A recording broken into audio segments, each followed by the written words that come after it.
हमारे वीडियो को लाइक करें, हमें सब्सक्राइब करें और बेल आइकन पर क्लिक करें। स्टार्ट।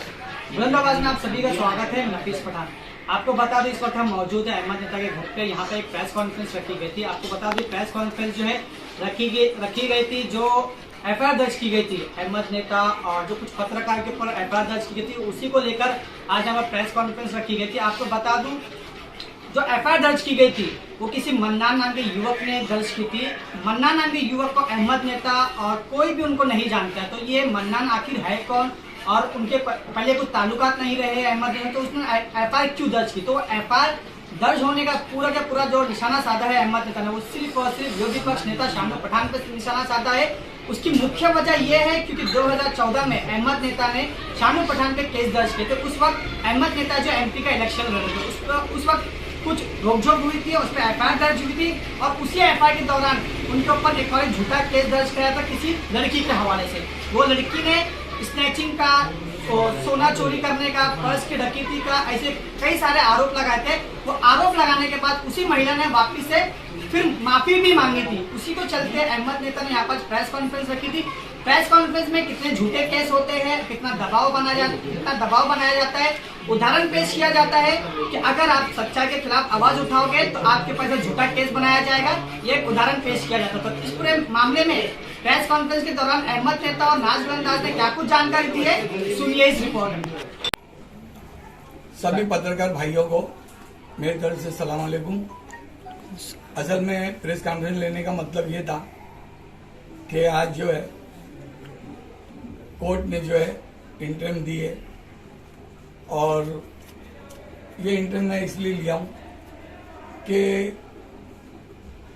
मन्नान करके कोई व्यक्ति है, उसने मेरे पे जो है झूठा केस बनाया है और वो शानू के कहने पर, क्योंकि इससे पहले शानू के खिलाफ जो है मैंने ये एफआईआर किया था और उसके पूरे डॉक्यूमेंट मेरे पास है, वो भी झूठा था। ये कब का है? ये कब का है? ये 2014 का है। 2014। हाँ, एफआईआर किस ताल्लुक से था? एफआईआर ये था कि उसने जो है, मैं उस टाइम पे एमपी का इलेक्शन लड़ा था, तो उसने मेरे पे जानलेवा हमला किया। तो उस हिसाब से जो है उनके ऊपर एफआईआर दर्ज हुई थी शानू पठान के ऊपर। तो उस टाइम पे इतना दबाव था कि दबाव की वजह से मैं कुछ कर नहीं पाया। उसी दौरान जो है एक बच्ची थी, उसने, ये शानू ने उसको तैयार करके और एफआईआर दर्ज करवाया था कि मैंने उसकी चैन छीना, पैसा छीना, इस तरीके का उन्होंने झूठे इल्जाम लगाए थे। तो वो भी जो है मेरे पास है, वो भी कॉपी है ये। हाँ, जो उसने जो है जो स्टेटमेंट दी है पुलिस को, वो भी स्टेटमेंट मेरे पास है। और उसके बाद में वो जब पलट गई तो उसका भी स्टेटमेंट मेरे पास है। क्या स्टेटमेंट दी थी? पढ़ने की बात है लड़की का। देखो, मैं लड़की का नाम नहीं बताऊंगा, वो बच्ची का, बाकी आप पेपर में पढ़ सकते हैं, पेपर के अंदर है। बाकी जो है मैं नाम नहीं बता सकता। अच्छा, स्टेटमेंट में क्या बताई थी लड़की ने? लड़की ने ये बताई थी कि मैं उसको बोला कि तू वोट मुझे दे, इस तरीके की बातें, वोट मुझे दे, अगर तू नहीं देंगे तो मैं तेरे को। अच्छा, आप इलेक्शन में खड़े थे? हाँ, मैं उस वक्त इलेक्शन में खड़ा था। हाँ, ना वो बच्ची मेरे को दिखी भी और ना मैं उससे बात किया। उनके घर से मेरे बहुत अच्छे ताल्लुकात है, बहुत अच्छे। तो आपका ये कहना है कि पहले उसने आरोप लगाया, बाद में फिर उसने आरोप फिर वो हाँ मुकर गए। उसकी भी हाँ, पुलिस के जो स्टेटमेंट है वो भी मेरे पास है जी। आपका कहना है कि इसके पीछे जो अभी विरोधी पक्ष नेता अशरफ पठान शानू, उनका ये हमेशा ये ज्यादा करके जो है ये यंग लड़के, बच्चों को और औरतें जो बिचारी हो, उन लोगों को इन लोग है ना 5-25 दे के जो है इस तरीके की झूठी शिकायत। और मुमरा पुलिस जो है ऊपर के दबाव की वजह से वो भी एफआईआर लिख देती है। जैसा कि आपका भी कहना है, जो आपने अभी दारू फरार के लिए आवाज उठाई है, हाँ। तो इसमें आपको मोहरा बनाया गया। अच्छा, उसमें भी है ना, अभी ये देखो कितने बड़े मर्द है, औरतें बच्चों को इस्तेमाल, जो है घर के जो इस्तेमाल। अरे लड़ाई लड़ना है, मुझसे लड़ो, मैं हूं ना जवाब देने वाला। घर की औरतें बच्चों को क्यों इस्तेमाल करते हो? अच्छा, अभी आपके पास जो मन्नान ने जो केस किया है, तो ये मन्नान है कौन? मैं नहीं जानता हूँ। नहीं जानते? नहीं, मैं बिल्कुल पहले कुछ ताल्लुकात उनसे? नहीं। तो फिर मन्नान ने आपके ऊपर केस क्यों किया? अब वो उन्होंने कहा आरोप लगाया, आप लोगों को पैसा दिया है करके। हाँ, इसको ये भी चीख का आरोप लगाया गया है कि सुनो, आरोप तो है, अभी कोर्ट बताएंगी ना। जी मेरा कोर्ट में मैटर चालू है। यानी कि जैसे आपने बताया कि एक केस आप पर पहले भी हुआ था वो लड़की का, हाँ। उसी की कड़ी उसी का मतलब सेम पैटर्न अपनाया सेम गया है है। ये इलेक्शन आता है, ये इनको भूत सवार होता है जीतने का। तो पब्लिक है ना, अभी पब्लिक फैसला करेंगी, मेरे हाथ में तो है ही नहीं। ये अच्छा, मैं आपसे यहाँ पे एक चीज पूछना चाहूंगा। जैसे आप बोल रहे हैं मन्नान को आप जानते नहीं हो मन्नान को, तो मन्नान किसके बोलने पे केस किया रहेगा आपके ये ऊपर? शानू मेन टारगेट है, शानू। अच्छा। शानू ये काम शानू पठान? हाँ, शानू पठान, ये काम में वो मास्टर है। वो ये काम के अंदर, क्योंकि मैं साथ में रह चुका हूँ ना, मेरे को मालूम है। इंटरम मिल गई, एंट्री में आपको हो चुकी है? हाँ, कोर्ट ने एंटर आपका दे दी। केस कौन सा वकील देख रहा है इस वक्त? मैं वकील का नाम नहीं बताऊंगा, वकील का नाम नहीं। आप जो सवाल करने का, आपको मैं पेपर दिखा सकता हूँ, सारी चीजें दिखा सकता हूँ, आप देखो। जैसा कि इस केस में 6 लोगों का नाम है, हाँ। तो 6 को इंटरम मिली है।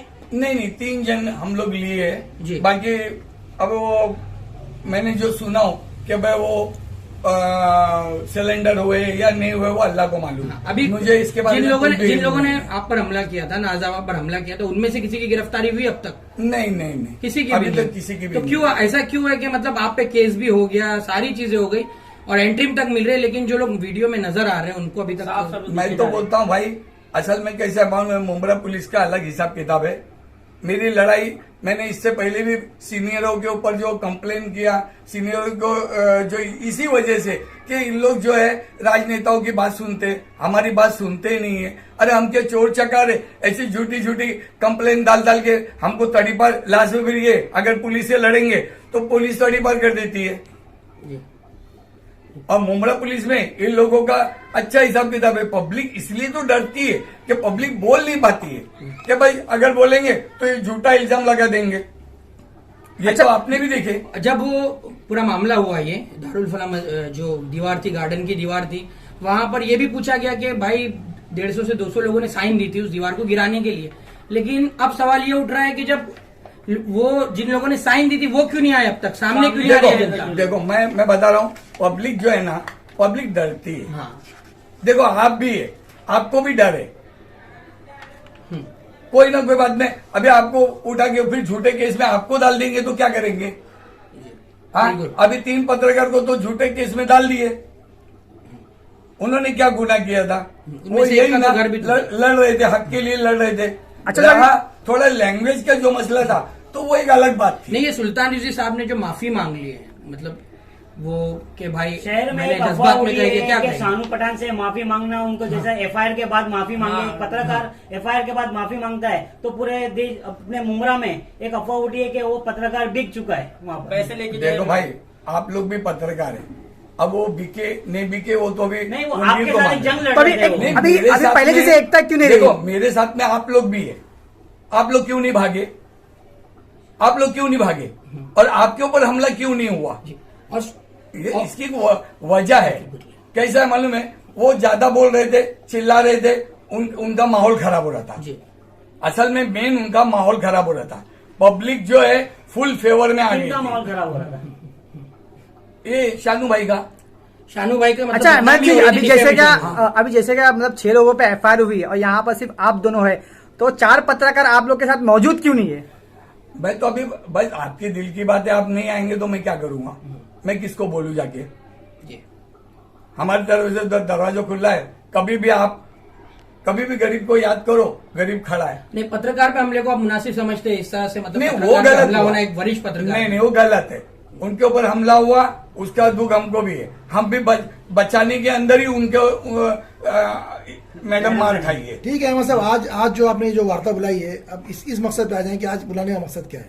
बुलाने का मकसद ये है कि सारे लोग ये समझ ले कि हम कोई चुपचाप बैठे नहीं, हम हर तरीके से जो है हक के लिए आवाज उठा रहे और हम उठाएंगे आवाज। ये बात हमने पहले भी बोले, हर तरीके से बोले कि भाई हम लड़ेंगे इस चीज के मामले में। रहा ये कि अगर हमारे पत्र भाई कहूंगा कि मत आना कल। अहमद भाई, एक सवाल था, जो आपके साथ में पत्रकार सुल्तान रिजवी थे, तो उनके ऊपर जिस तरह से मार पड़ी थी, तो उन्होंने एक गलत दुरुपयोग से बात की थी अपने नगर सेवक पे, जो मुंब्रा अमृत नगर के विरोधी पक्ष नेता है, तो ये किस हद तक सही था? उनको माफी मांग लेना चाहिए थी मार खाने के बाद भी। उसके बारे में क्या कहोगे आप? नहीं देखो, अगर कोई गलती हो गई है उसकी माफी मांगना कोई बुरी बात नहीं है। लेकिन मार खाने अगर के मैं बाद भी कोई भी माफी गलती मांगना। कर रहा हूँ मैं माफी मांग लूंगा। लेकिन माफी कैसा, माफी आप मांगे मगर एफआईआर होने के बाद क्यों माफी मांगे? देखो अभी अपने अपने तरीके की बात है, अभी मैं कुछ नहीं बोल सकता। असल में इनका बोलना है कि एक गलती की 2 सजा क्यों, मार भी खा लिया, मार भी खाई है और माफी भी मांगी। और वो दूसरा आपका क्या लोग कहेंगे कहना कि है? ये पत्रकार तो मतलब मार के निकल जाओगे। यहाँ पर ऐसे ही है भाई, आप मार खाएंगे, आपको बचाने वाला कोई नहीं है, ये आप ध्यान में रख के चलना। बाकी उसके अंदर भी कुछ लोग ऐसे भी है कि वो बचाने के लिए भी आपके लिए दिलो जान लगा देंगे। देखो मैडम एक नमूना है ये, तो ऐसा कुछ नहीं है, अच्छे लोग भी है मुमरा के अंदर, ऐसा मत समझो।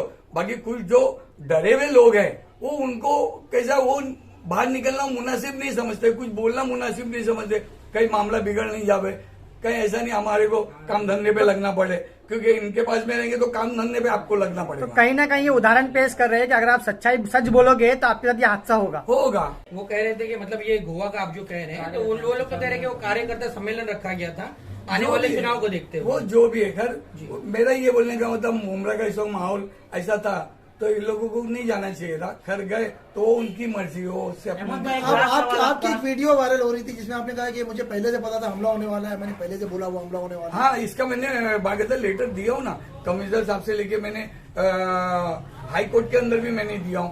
अहमद भाई आखिरी सवाल कि जिस तरह से ये हमला हुआ, सुल्तान रिजवी ने माफी मांग ली और उसको लेकर जो सोशल मीडिया पर लोगों का रिएक्शन है कि ये क्या पत्रकार हैं शहर के, मार भी खाते हैं और एक तरह से ये भी मतलब निडर हो जाएंगे ऐसे लोग जो हमला करने के लिए बिल्कुल तैयार रहते पत्रकारों। तो क्या ऐसे लोग इस पर क्या कहेंगे? उन्होंने हद से ज्यादा कर दिए, हद से ज्यादा वो कर दिए।